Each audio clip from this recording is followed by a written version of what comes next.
The year is 1763. The American colonies bustle with life. Farmers tend their fields. The 13 colonies are a vital part of the British Empire. They provide raw materials and a market for British goods. Life under British rule is about to change. The French and Indian War has ended in a British victory, but victory has come at a price. Britain, burdened with war debts, looks to its colonies for revenue.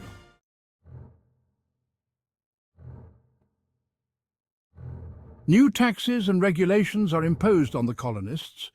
The Sugar Act, the Stamp Act, the Townshend Acts, each measure tightens the grip of British control. Resentment simmers in the colonies. The colonists, accustomed to a degree of self-governance, see these actions as an infringement on their liberties.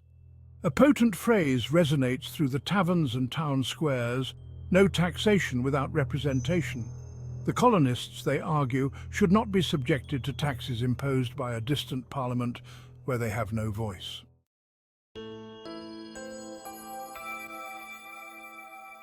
To understand the escalating tensions, we must delve into the economic system that bound the colonies to Britain mercantilism. This system, prevalent in the 17th and 18th centuries, viewed colonies as a source of wealth for the mother country. The colonies were expected to provide raw materials like tobacco, cotton and timber to Britain. In turn, they would purchase manufactured goods from British industries. This system, while seemingly beneficial, created a power imbalance.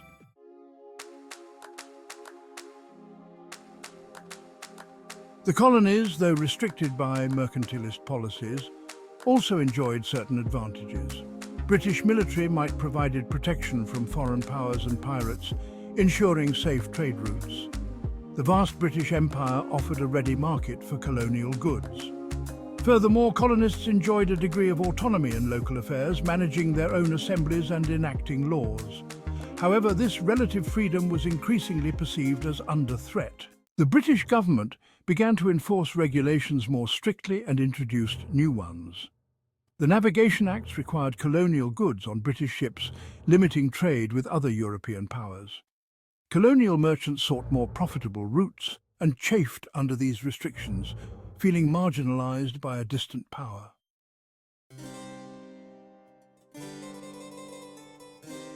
The year is 1763. Britain stands victorious in the French and Indian War, a sprawling conflict that had engulfed North America.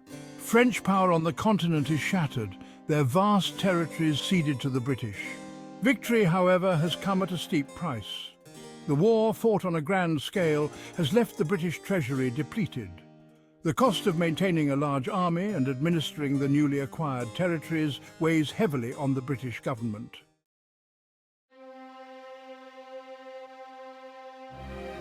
To manage the vast territories gained from France and to control westward expansion and potential conflicts with Native American tribes, the British government issued the Proclamation of 1763. This decree forbade colonists from settling west of a line drawn along the Appalachian Mountains. The proclamation, while intended to prevent conflict and reduce administrative costs, angered many colonists, particularly land speculators and settlers eager to claim lands in the fertile Ohio Valley.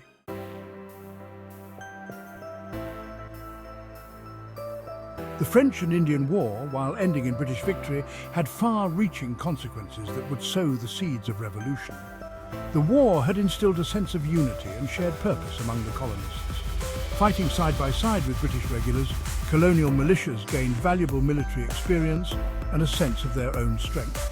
Moreover, the war had exposed colonists to different cultures and political ideas, broadening their horizons and leading some to question the nature of their relationship with Britain.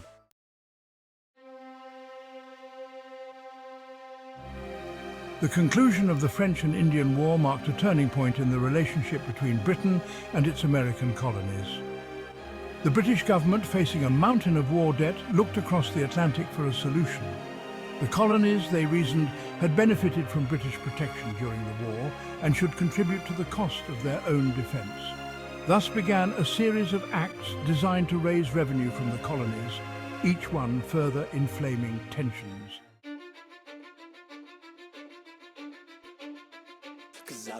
The Sugar Act of 1764, the first of these measures, imposed a tax on molasses and other goods imported from non-British colonies.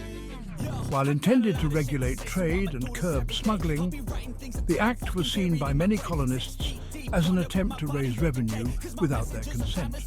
The cry of no taxation without representation echoed through the colonies. Colonists argued that they should not be subjected to taxes imposed by the British Parliament, where they had no elected representatives.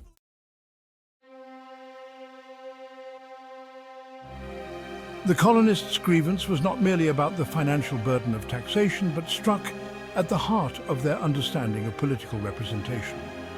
They drew inspiration from British political thinkers like John Locke, whose writings emphasized the consent of the governed as the foundation of legitimate government. To be taxed without representation, they argued, was a violation of their fundamental rights as Englishmen.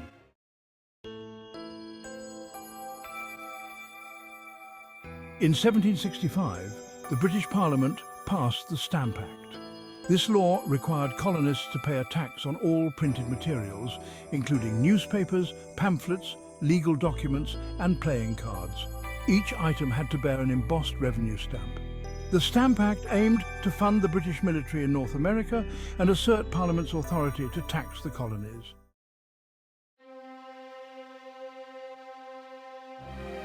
The Stamp Act was met with immediate and widespread outrage in the colonies. Colonists viewed it as a direct attack on their freedoms and a violation of their rights as Englishmen. They argued that the tax was particularly burdensome because it affected a wide range of people, from merchants and lawyers to ordinary citizens. Moreover, the Act was seen as an attempt to stifle dissent by taxing newspapers and pamphlets, which often carried political commentary and criticism of British policies.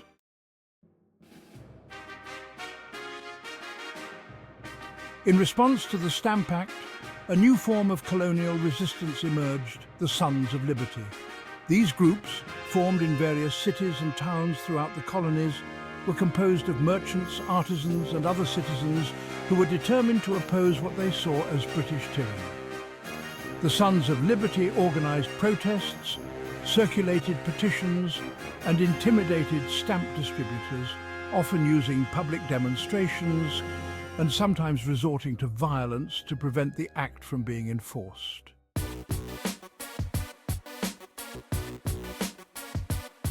The repeal of the Stamp Act in 1766 brought a brief respite to the colonies. The underlying tension, however, remained. The British government, though conceding to colonial pressure on the Stamp Act, remained determined to assert its right to tax the colonies. This determination would soon lead to a new round of conflict. In 1767, Charles Townshend, the British Chancellor of the Exchequer, introduced a series of acts that would reignite colonial resistance.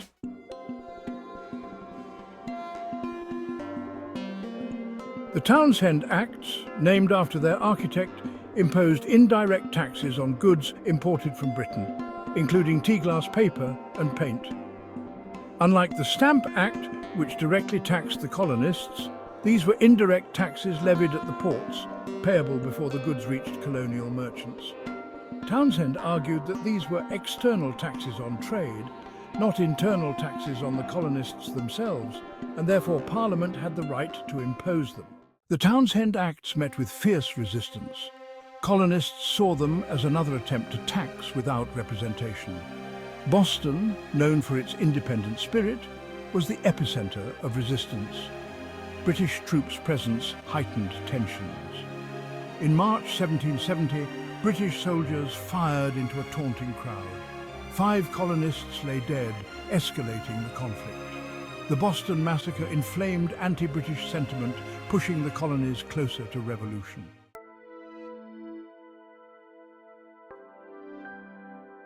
By 1773, a sense of unease hung over the colonies. The British government, though making concessions on some taxes, remained determined to assert its authority. The stage was set for a confrontation that would propel the colonies toward revolution. At the heart of this confrontation was a seemingly innocuous commodity tea.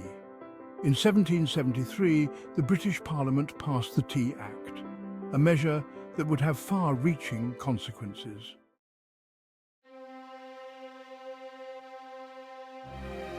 The Tea Act, while seemingly offering cheaper tea to the colonists, was viewed with suspicion and hostility. Colonists recognized that the Act was a thinly veiled attempt to bail out the struggling British East India Company, which had a surplus of tea. By granting the company a monopoly on tea sales in the colonies, the British government aimed to undercut colonial merchants and smugglers who had long profited from the tea trade. On a chilly December night in 1773, colonists disguised as Native Americans boarded 3 British ships in Boston Harbor. Believed to be Sons of Liberty, they hurled 342 chests of tea into the harbor, the dark water churning with the cargo. News of the Boston Tea Party reached London in January 1774, carried by ships crossing the stormy Atlantic. The reaction in the British Parliament was swift and severe. Outrage swept through the halls of power. The British government viewed the Boston Tea Party as an act of open rebellion, a direct challenge to their authority. The symbolic rejection of British rule demanded a forceful response.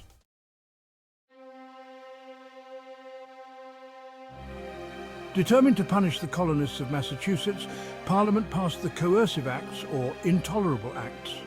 The most severe was the Boston Port Act, which shut down the port of Boston, the lifeblood of the Massachusetts economy. The Intolerable Acts went beyond punishing Boston. The Massachusetts Government Act revoked the colony's charter, placing it under direct royal control. Town meetings were restricted and council members were now appointed by the Crown. The Administration of Justice Act allowed British officials to be tried in Britain, shielding them from colonial courts. These acts united the colonies in opposition to British tyranny. They ignited a firestorm of outrage, transforming resistance into a movement for independence.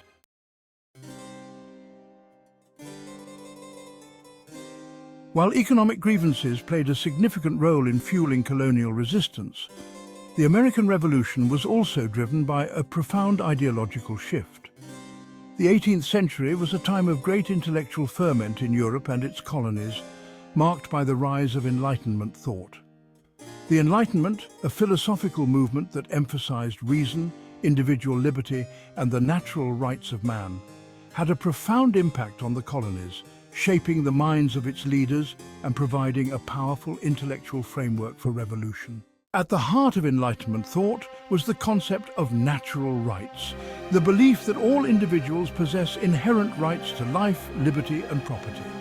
John Locke articulated these ideas in his 2 treatises of government, arguing that government was a social contract to protect these rights.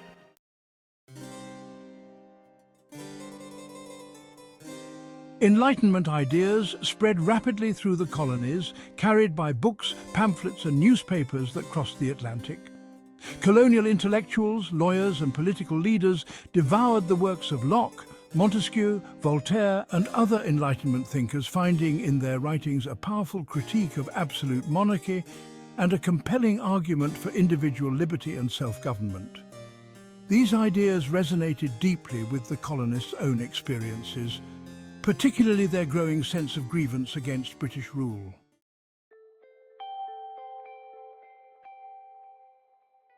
The road to revolution was paved with grievances, each a step toward independence. The French and Indian War left Britain in debt, leading to taxes like the Sugar Act and Stamp Act. The Intolerable Acts tightened British control, fueling colonial resentment. No taxation without representation echoed, expressing the colonists' belief in their rights.